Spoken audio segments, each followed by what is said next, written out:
Your first show, I tell people, if you just go in there all by yourself and tell yourself, they don't know me, I don't know them. If this is the worst thing that ever happens to me, none of my friends know it. Oh yeah, when I go to another city, there's a sort of liberating sense a freedom, of freedom, isn't it? Right. There's also, you can do your A material at an open mic and nobody will be the wiser. That's always nice. Because I do like to go into an unfamiliar city, just show up to an open mic and be like, oh, hey, I'm from Denver, all unassuming, and then do really well. And kill it. Yeah, and then I feel like I've represented Denver well, and I feel like, I got to, like, usually it's hard to book shows out of town unless you're a draw. Right. So I feel like I get to eke out a little showcase out of an open mic. Yeah. Which, is nice when you get the opportunity to Now, do it. I really do think that Denver comics are a level above just because of the scene here. Sure. And I've heard it from quite a few people that, man, that guy from Denver came out here and killed it. And I'm talking to headliners going, talking about a guy from Denver who they don't want to put up in front of them again. They don't want to follow him. So I'm really proud when I hear that from. Yeah, I think that for the most part, the ones that we've sent on the road have been pretty good representatives, because it's difficult to go on the road. You need a lot of people when they start out don't have the stage time to be able to perform in different environments. Because there are road shows that are awful, where nobody goes and you got to do 25 minutes for like 4 other comics. And now managers are asking you questions like, how many Twitter followers do you have? Oh yeah, that's a weird one. You're trying to get you're trying to get a feature spot. They want to know how many Twitter followers you have. Well, I get it from the promotions perspective, I guess, where you can, if you tweet out, hey, I'm at this comedy club tonight, anybody who's in Lawrence, Kansas or whatever, come on out. But there's got to be a place to start. I mean, Also, Also, don't you want somebody funny rather than somebody who's just going to fill the room? Well, from a business point of view, sure. No, you don't want somebody funny rather than somebody who's going to fill the room. Yeah, preferably both. But filling the room is the first priority. Yeah, that's from a business point of view, and I really think that that started the boom here in Denver as far as like they'd bring comics into town here in Denver, and everybody. The comedy works here in Denver, the comedy shows here in Denver, book the local acts to go up in front of the national touring headliners. Yeah, unless they specify otherwise. Unless they don't want to. And that's becoming more and more prevalent now, because the national touring headliners had figured out that when you come to Denver, the local headliners are going to try to blow you out of the water. Oh yeah, that's it's number one. First move is we're going to try. You better bring your A game because everybody else is. I think we're like desert flowers a little bit, where we don't. The crowds can be small and kind of rough here. So I think that we get the comics here get a little scrappier. Then we're not like New York level where those comics just have like the survival instincts and a knife in their pocket. Shell. But we're I don't think that we're as self-indulgent as other big city comics can be. Where if you've done it a long time and you've cultivated a following, I get where that self-indulgence comes in, because by that point people just want to hear you talk. Right. So you talk about anything, whether or not it's funny. Just whatever you say. Yeah. And that's that's sort of a death knell to a good comedian. Oh, okay. Yeah. That stage where people are just sort of yes-manning you. Here comes your name. Yeah. I want to watch him talk. Because I do think you need to fight the resistance of the rough crowd. I think that helps you get stronger. I do. I think a rough crowd helps you get stronger too, and I think that becoming locally famous hurts some, because I don't. I'm not famous. Sure. But I'm locally known, and I work a lot, and it comes to a point where people don't want to see you work out material.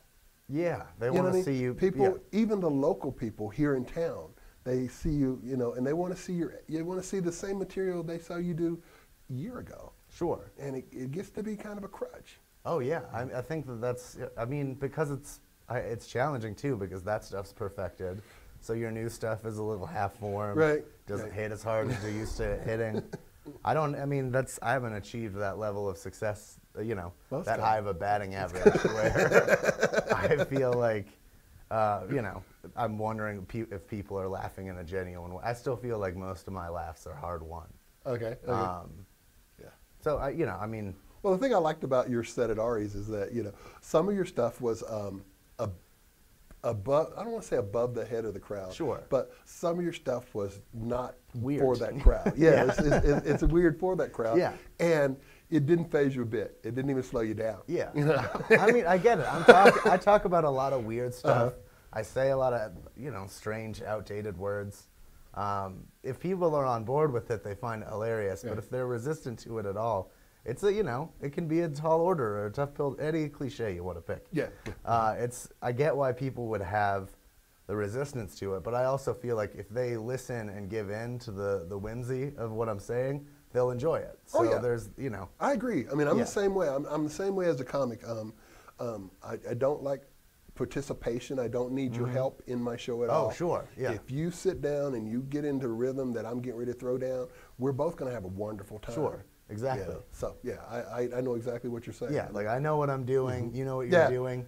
Just like don't like woo, none of that stuff. Exactly. Just laugh when you think it's funny, Let's just and have- I'm gonna do my part. Yeah. Let's just have a good time here. I completely and I saw that in your set. That was really cool. I That's really what enjoyed I mean, that. getting unflappable like that, where, you know, that sort of thing is where I used to stumble, where if, and I still do sometimes, I think a joke is going to land and it doesn't, then it would take me longer to recover from that. Right. Instead of just sort of charging forward, like, look, I get it, it's weird. Yeah, I noticed that too. I don't want to cut you off, but I noticed that too. Is that you're one of the few newer comics that I've seen throw out a line that didn't get a laugh that they expected, and didn't comment on the fact that they didn't get the laugh they expected. Yeah, I mean, it's just like we're moving on to another joke. Sure, exactly. That's the end of that. You know, a lot of new comics that you go, oh, okay, well, you didn't like that one, or let's, you know, that kind of, you know, something like that. You don't want to be pitiable, right? You know?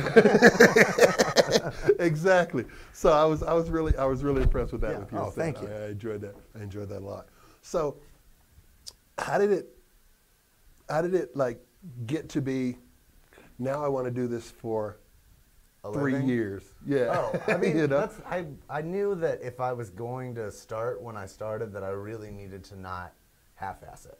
So I didn't, you know, I kind of hit the ground running.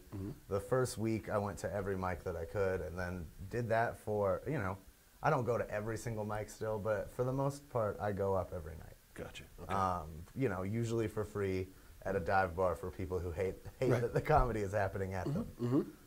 You have a show of your own, don't you? I used to run a mic. I'm working on getting another mic started, and I've like things kicking around in the really early stages with people, but nothing. It's hard to find a venue, I've found. It's hard to find. It's hard to find a good venue too, because, excuse me, a lot of times when you find a place, the first thing they want to do is put you on Monday or Tuesday night when there's nobody there. Yeah. And you know, you're going to end up with you and whoever else is on the show as a bunch of audience. drunks. Yeah. Yeah, exactly. So I know exactly. It is kind of difficult to find a venue. Yeah. That's going to be supportive of every, you know, that's going to be willing to pay performers if it's a good show. You know, decent percentage of the whatever sort of deal you work. It's all it's all real dicey, and there's no rules for it. You know, so you kind of you're flying blind as far as like, hey, I want this amount of money because I can bring this amount of people. Exactly. It's really hard to do as far as like in a bar. As far as like, I know when I'm running Ari's Tavern, the only guaranteed money there is the comics money. Yeah. You know, because that's the rest of it is depending on whoever shows up, if we get an audience, if we don't. But even if only the comics are the only people in the room at the Ari's Tavern show, which we don't have anymore. We used to have at the beginning. But I made a deal to make sure that the comics get paid a little bit, at least gas money, for coming out. Yeah. You know what I mean? To get a couple drinks, something like that. Set that precedent because, you know, it is work. It is very, very difficult gig. Very, very difficult gig.